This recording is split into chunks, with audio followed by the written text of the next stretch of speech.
So today we're gonna go ahead and do a big brake kit upgrade on the Skyline R34. Unfortunately, I do not have all the pieces yet, but you guys will obviously see them later on in this video. So we're on a Friday, they're gonna arrive on a Monday. So once they arrive, I'm gonna go ahead and show you guys the whole kit. For now, I'll show you guys what I do have and what I will be doing as of now. First things first, before we get it up in the air, I gotta measure the height all around.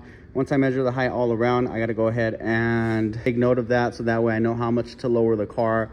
We have the car up in the air, the wheels are removed. Now let me go ahead and show you guys the parts that I have for this thing so far.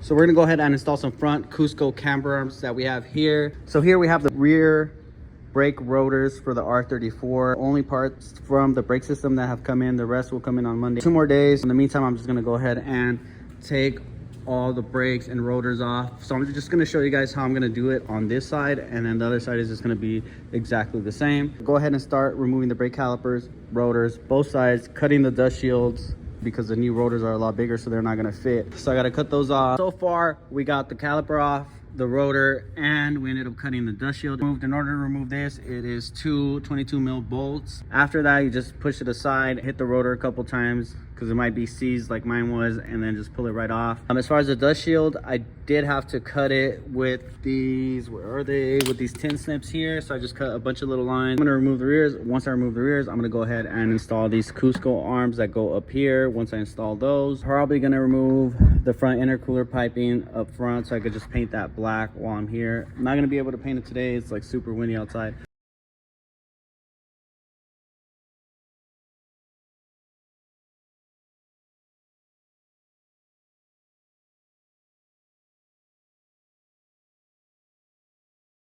Now we got both the calipers and the rotors completely off in the front and in the rear, all around. That was the same as the other side, that's why I didn't show this side. While we wait for the brakes to get here, I'm gonna go ahead and swap out the upper portion. I'm still waiting on the rear camber arms, so those are gonna have to wait, unfortunately. So first things first, we're gonna have to cut the zip tie off.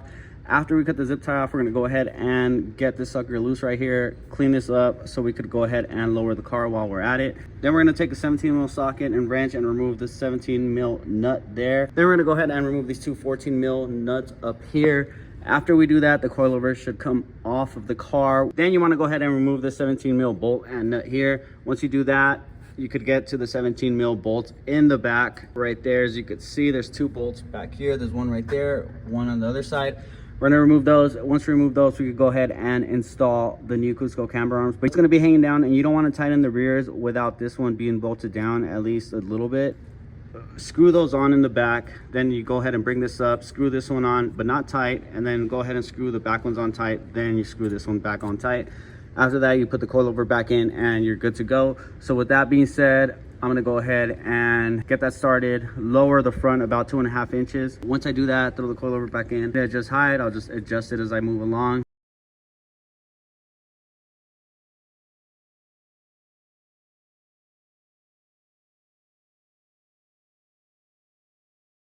So I adjusted the coilovers up front. Now I'm gonna adjust the coilovers in the rear. I didn't really record the front. The rear, I'm gonna go ahead and drop 1.5 inches, and that should be more than enough for the rear.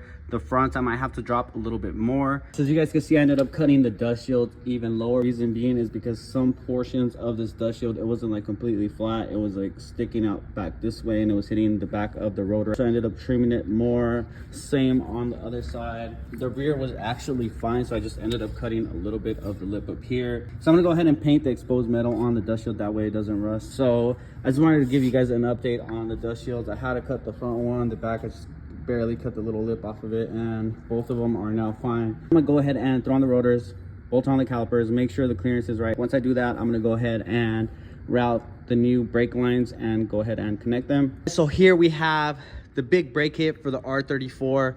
And man, I gotta say, this thing looks amazing. So I kind of wanted to match the brake caliper paint to the engine bay, and obviously it's powder coat, it's not paint, so this is the best they could do, and honestly it doesn't look bad. I'm really happy with how they came out. Yeah, they're a little bit lighter than the engine bay, but once they're inside the wheel in the shade, I mean, I like how they look. I tested them out, and I don't know, I feel like the caliper just glows, and I don't know, the color just goes amazing with the base side blue. You guys will see once I get them on. Huge shout out to the homie, I'll put his Instagram right here. he got me this whole kit for a really, really good price. And if you guys are looking for a big brake kit, make sure to go ahead and message him. It's gonna take a few weeks, but it's definitely worth the wait. Guys, man, these things look insane. So we got 6 pistons for the front, and we got 4 pistons for the rear. New brake pads all around, new rotors, new brake lines for the front and rear. Also gonna just reuse the OEM hardware for the rear, since mine was a 25 GT and not a GTT. The bolts for the front, let me show you guys if I could find them. The bolts for the front calipers on mine, since mine was a 25 GT, are a lot bigger, I believe, than the GTT and the GTR. Have a 21 mil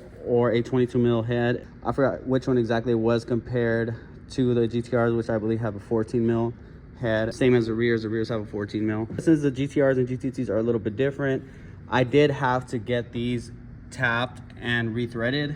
Huge shout out to the homie Hasiel. He ended up doing that for me and he did an amazing job. If you have a 25 GT and you're doing this brake conversion for the caliper brackets, might have to get them tapped and rethreaded, which I mean isn't that bad. It was pretty cheap. Me is like 100% worth it, and it's not Michael's fault, it's my fault. I have a 25 GT and I didn't check the bolt sizes before I ordered them. I mean, regardless, it's not a big deal. I just got them, took them to my friend's shop. He had them done within a day. Huge shout out to Michael for this. Man, the whole kit is amazing. I'm really happy with the way this kit turned out. I'm gonna go ahead and start putting everything together. So after I do that, I'm gonna go ahead and remove them again, add some thread locker, bolt them down to spec. After everything is on, I'm gonna go ahead and bolt down the brake lines. After the brake lines are bolted down, I'm gonna go ahead and bleed all 4 brakes all the way around. So he'll also provide the stickers. I just told him to not put them on mine because I wasn't sure of the color I wanted to go with on those yet, so I'll just make them myself and put them on.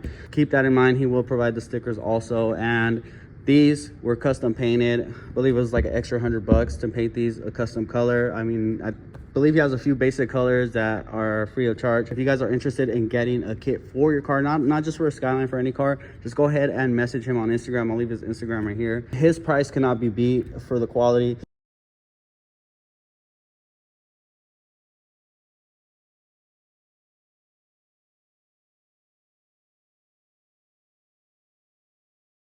So the rotors are on, calipers are bolted down, both front and rear. They're torqued down to spec. I believe the fronts are 110 foot-pounds, the rears are 50 foot-pounds if I'm not mistaken. These things are crazy. Just look how much bigger they are than the OEM calipers. 6 piston in the front, the rears are 4. And so the next step is installing the brake lines onto the calipers. Fortunately, I already installed the brake line on this one. So it's bolted down to the caliper down there, comes back up through here, and I installed this little bracket that was included in the kit. Also put those 2 spacers there to replace this section right here. That way it'll give me a little bit of room to run the brake line through here, because if I didn't put these spacers, this brake line would be hitting that, and you don't want this brake line rubbing on anything. So I made it come down in through here and back up to here where it should be connected.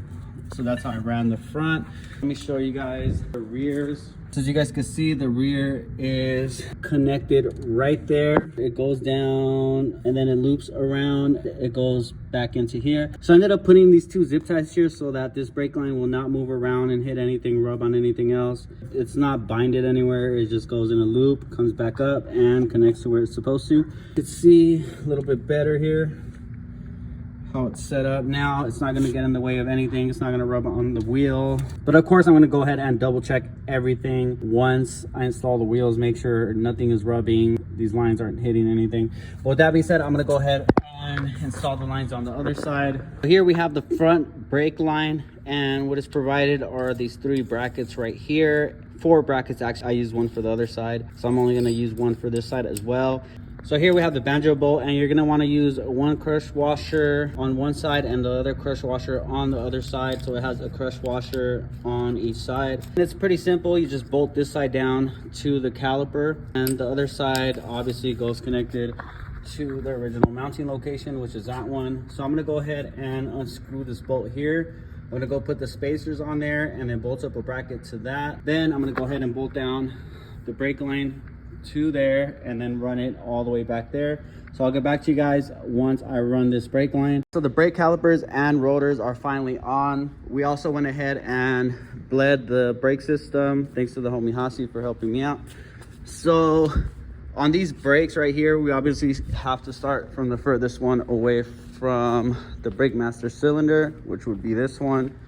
And you want to start off by bleeding this outer one here, since these calipers have 2 bleeding nipples. So you got to start with the one furthest to the outside of the car, and you go back into the one that's on the inside, and then you just repeat that process. Go to the back driver, front passenger, and front driver, and then you bleed both of them as you go. Always start with the outside one first and then move to the inside one. Next step is going to be installing the wheels. I'm already lowered the car to the height that I wanted. For now, once I get the car on the ground, I'll see if I need to adjust it more or not. But I also went ahead and threw some GK Tech spacers in the rear due to not having the camber arms coming in time. Obviously, when you lower the car, the wheels are going to cave in. I needed the spacer to bring the wheel a little bit more out since I couldn't straighten the camber and make the wheel get closer to the fender. So that's why I added a 15 mil spacer from GK Tech. So I'm just gonna run spacers in the rear. The front, I don't need the spacers. Already torqued everything down to spec.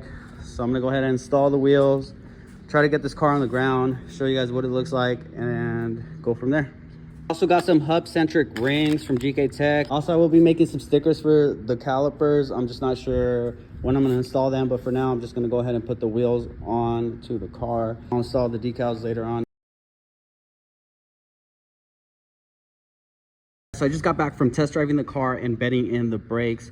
These brakes actually feel amazing. So with the stock brake master cylinder, you'd actually think that the brakes would feel really squishy, but they actually feel pretty firm, and I am surprised that the stock brake master cylinder is doing that well with the big brake kit that is on the car. I gotta say, they brake a lot better than the OEM ones. Definitely you could feel the difference alone with that. Now just imagine if I were to get a BM57 brake master cylinder from a GTR, it would brake that much better. For now, I'm not worried about it. GTTs have, I believe, the same brake master cylinder as the 25 GTs, and people with GTTs actually install the bigger R34 GTR brakes onto their GTTs with no issues. Brakes handle amazing. Also, I went ahead and threw on some white Brembo decals all around, and they just look amazing. The orange just flows so well with the white of the wheels and the Bayside blue of the R34.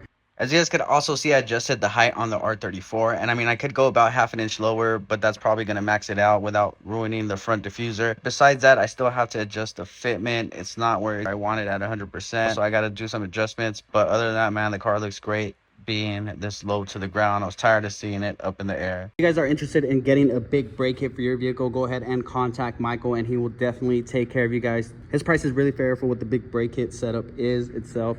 With that being said, thank you guys so much for watching. Once again, Ed Range, peace.